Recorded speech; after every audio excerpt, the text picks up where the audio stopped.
Hi friends, this is your pal Scott Garibay, and today we are going to talk about Stranger Things, Season 3, Episode 7, The Bite. All right, so I have a mnemonic, Bite Movie Reject. All right, so we joined the basement team. So this is Max and 11. This is Lucas, Will, and Mike. And they joined teams with Nancy and Jonathan, and they all go to Hopper's shack in the woods, right? And I'm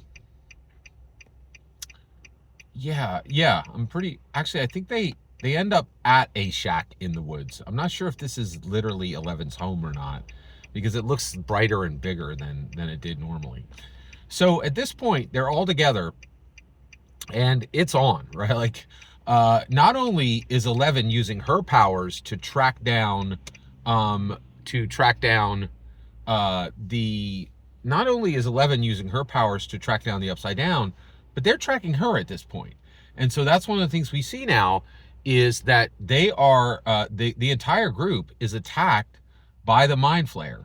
And one of the things that's really interesting is, at this point, the Mind Flayer is up and rolling, right? And so we've been seeing, and so Nancy and Jonathan have been tracking this from the start, right? Rats breaking down into these biomasses, pouring down into sewer grates. They don't know where they've been going, but they've been going to the abandoned steel mill, right? And then humans are being turned by the Upside Down agents, and then they're being brought to the abandoned steel mill, and they are joined, literally flesh, their flesh is joined in to create the Mind Flayer. And at this point, the Mind Flayer is like 30 to 45 feet tall, right? And with a leg base of like 50 feet around, right? Like in D&D hexes, you're looking at like 4, maybe 5 square hexes, right? Like it's a lot, right? It's really significant. Actually, I would say at this point it's probably huge, right? That's the exact size of it. It's massive. And so it actually comes and it bites a hole in this wood shack that they're in, right? And Nancy has her shotgun. They're shooting at it. 11 is doing her 11 is using her powers to fight it. Lucas is using his slingshot, which never seems to do much, but I appreciate the effort, right? And Mike stands around and does nothing, and so does Will. I'm not sure they ever really do anything, which is, and one of the reasons why is they don't have a weapon, right? Like neither one of them ever has a weapon, right? And you're like, at this point, these guys should know that they, like, I don't know how you carry a melee weapon in modern society, but it feels like these guys should have figured it out by right now. So they have this fight that they're not able to defeat the Mind Flayer. They're able to send the Mind Flayer packing, right? They're able to beat it off and send it to lick its wounds, right? And that's important because actually, while this is happening, the Mind Flayer actually gets part of its biomass into 11. It actually bites her, and the bite is infected, right? So at this point, she has been pushing her powers to the absolute limit, and then she's infected by the Mind Flayer. Okay, all right. Now we move back over to Scoops Ahoy. They actually are able to escape the Russian command center under Starcourt Mall, and now they're in Starcourt Mall, and who is it? Who's in there? It's Robin and Steve, and it's Erica and Dustin, okay? And they actually get up into the Starcourt Mall. Now, this is really interesting because they have a level of safety in Starcourt Mall, but they don't have full safety in Starcourt Mall.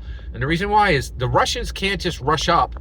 The Russians can't rush up on them, in Russian uniforms and using AK-47s, and attack them, right? But they can, like, cause them trouble, right? So Dustin and Erica are like, we need to get help. We need to get the basement team here together, and we need to, rally together and then work together as a team, right? So Dustin and Erica put Steve and Robin in in bathroom stalls together, and they're like, wait here, right? I'm sorry, they actually put them in the movies. They actually put them into a movie, and they're like, just wait here, watch the movie, don't do anything crazy, right? And at this point, don't do anything outlandish, right? Sorry, I try not to use that word. It's overused, and most of the people who use it are terrible people. And I'm trying to not be a terrible person.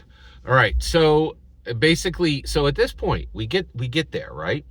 And then at that point, Dustin and Erica run off to get the rest of the crowd, the rest of the rescue group, right, to handle these problems. Robin and Steve are drugged. They're still under drug effects from what they did in the Russian area, right? One thing that's really interesting too is, man, like, I actually, as I'm rewatching this, I really think the Duffer Brothers are saying a lot about men in this show. And one of them is, even though it's taking place in the 80s, they're foreshadowing the crisis that men are having right now. I think they're actually showing how we arrived in this world of deaths of despair, which are specific to men, American men.